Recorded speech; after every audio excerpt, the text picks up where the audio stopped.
why Europe is insanely well designed.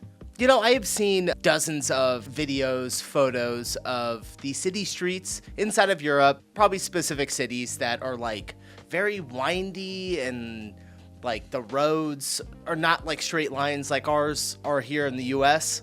So I'm curious what they're referencing. I don't think they're talking about like the, geographical like city streets in the cities. I'm sure it has something to do much on the macro level, but nonetheless, I'm excited to watch this video. Probably one of the most excited I've been to watch a video about Europe because I've always been a little curious of just how everything is where it's at. So without further ado, go ahead and hit that like button and let's just jump right in. Why Europe is insanely well designed. All right, let's go. This is a map of Europe's mass transit railway system across 33 countries. The yellow lines indicate the presence of a train line, and as you can see, okay, it's trains, very yes, dense. much. There are hardly any spaces. What more well designed than America with trains? Now, if we compare check this out my to train a map review. Of railroad tracks in the US, it's a different story. While parts of the US have some good mass transit, there are large areas of the country which isn't covered. Some areas have Amtrak, good. No, none of us have good mass transit. Railroad service. And I do want to, I want to cover this really quick because I did a video on trains. Like I said before, if you haven't seen that, go ahead and check it out. I just posted it on my channel. So I reacted to all of the train systems, and a lot of the comments, people were kind of roasting me that like I didn't know so much about trains, or roasting Americans that, we have horrible public transit. And that is valid. We do have horrible public transit, but we also do all have cars and can literally go anywhere we want at any time. And our roads are very well taken care of. So not saying that I think public transit is like not as good as just driving a car everywhere, but yeah, obviously looking at this map here, it is horrible in the US. I mean, like, look at all this open land. South Dakota, they don't even have a train going through it right here. And I got family in South Dakota. My sister-in-law lives there. So, all right, let's hop back in. But let me show you another map, this time of high-speed rail in Europe. Now obviously, high-speed railways aren't going to be as common as regular speed railways, as they require excellent design, strict planning and massive investment. And yet, as we can see, high-speed rail is present in Europe, which is a stark contrast to the US, as you can see from this map. While the US does have some higher speed rail, like the Aquila line in the Northeastern Corridor, it's hardly an effective map of transport solutions. And the Aquila line isn't really that fast either. It can Boston reach to about Washington. 150 miles per hour, but averages less than 70. This is not the case for Europe's insanely well-designed railroad system. And you have to remember that Europe's system accomplishes this while spanning 33 different nations in a very diverse continent. And I know what you're probably 33 thinking. nations, holy Is cow. this just because Europe is smaller than the United States, which simply isn't true. While the European Union is smaller than the US, continental Europe has an area that is about 1.04 times as much as the US. So we can dismiss this argument that the United States can't be that well designed because it's too big. Valid. Europe simply is better designed. But if you're American, you might not understand why railroad tracks or public...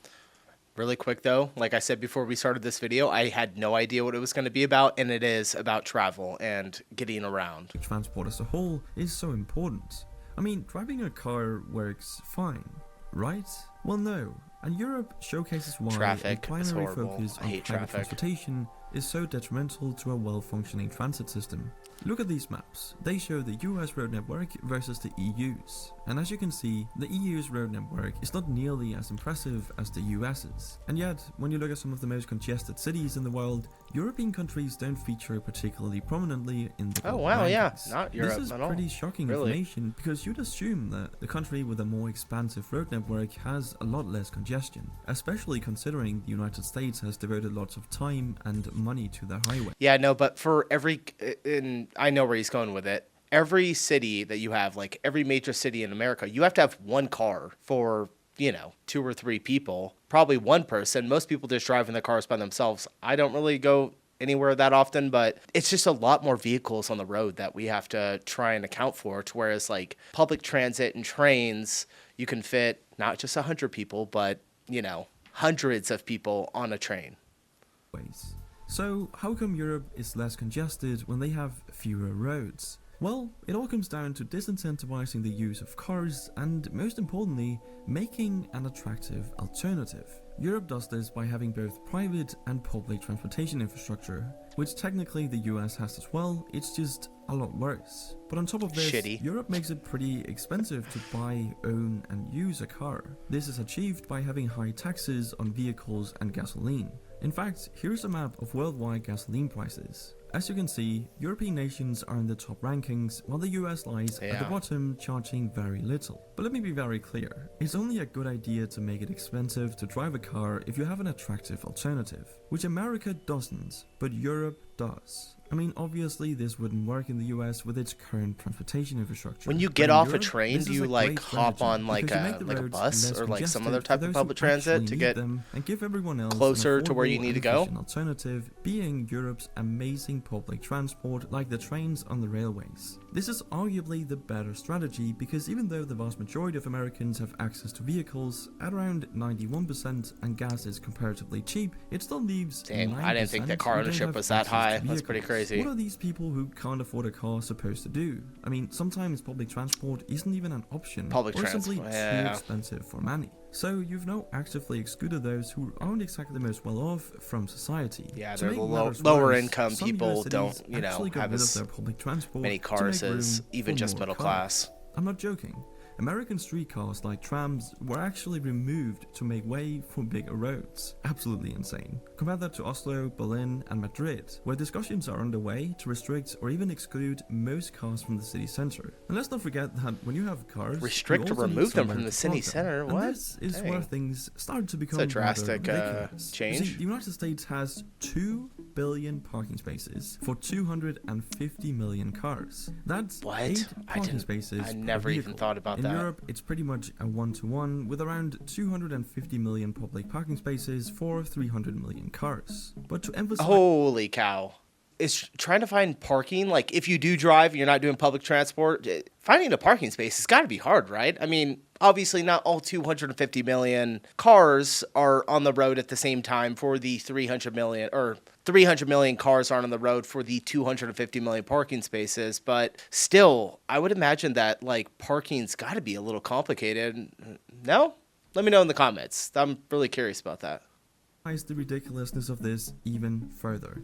The area that the US dedicates for car parking is actually larger than the area dedicated for housing people. It's honestly unbelievable that people are being squeezed out of American cities due to regulators wanting to make more room for parking spaces. This simply wouldn't fly. Don't live in the cities. As it has a whole policy dedicated to improving I like the suburbs. See, the EU spent 115 billion euros between 2014 and 2020 to improve city design by making it smarter, greener and more connected. Simply meaning they allocated funds to make their cities more efficient, more connected and better for the environment. And better for the environment they really are. As the average resident in a typical Western US city such as Los Angeles or Phoenix contributes approximately 6 times more carbon to the atmosphere per capita than an average European city resident. This is purely the result of not having effective transport solutions, which saves resources and allows people to move about efficiently. And exactly that. Moving about efficiently is something most of Europe's citizens are able to do as a result of the European Union. See, most of Europe's nations are in the European Union, which gives the EU citizens a number of perks, which includes a free travel area. This has been one of the most important achievements of free travel area, as it makes it possible for an EU citizen to travel freely to other EU member states and stay for up to 3 months. All they need is a passport or even just an ID card. No visas, no trips to embassies, no form filing, just head straight over. This makes it incredibly easy to travel, study, and work in other countries and communities. And having this level of centralization is very important to good design, as it gives the smartest people the opportunity to work where they are most useful. And since good design obviously requires a lot of complicated problem solving and planning, this is very smart. That's another smart thing. I can't get over that the like, I wouldn't really even call those, like, that's not a bus, is it? Do you guys call that a bus? Like, is that it's not a trolley. I've heard that word before. It's got to be a trolley. Maybe it's on tracks. Is that a trolley? Let me know. That's awesome that it just like goes down the middle of the street right like that. I've only seen that one time, and it's in San Francisco in California. I've been to a lot of cities as well. That's the only city that actually has like public transport going down the middle of the road like that. In lots of complicated problem solving and planning, this is very smart.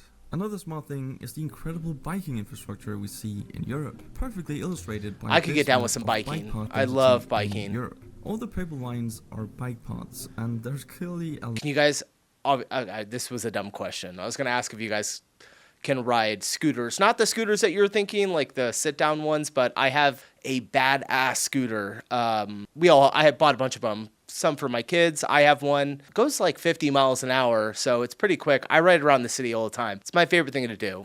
In the summer, obviously, like the warmer months, I can ride it around, but yeah. A lot of them, especially towards the left side of the map, but that's just because this is the home of the Dutch, the Netherlands. Now, the funny thing is, I won't be able to compare this to a map of bike path density in the United States, because such a map hasn't been made. At least I wasn't able to find any, and I can only wonder bike why. path? But anyway, what Europe and we also don't the bike paths. European Union has achieved is pretty remarkable, as Just it's right hard on to the think sidewalk. of another set of such diverse countries where you would be able to travel so freely, in an efficient and inexpensive manner. I mean, you can literally get from Paris to Amsterdam, for example, in just 3 hours for around 30. Pause. I'm burning up. Holy cow, it got so hot in here. One moment. All right, I'm back. Let's go. Dollars. Imagine being able to travel all over Asia without any border crossings, checks, or visas, and being able to stay for months at a time.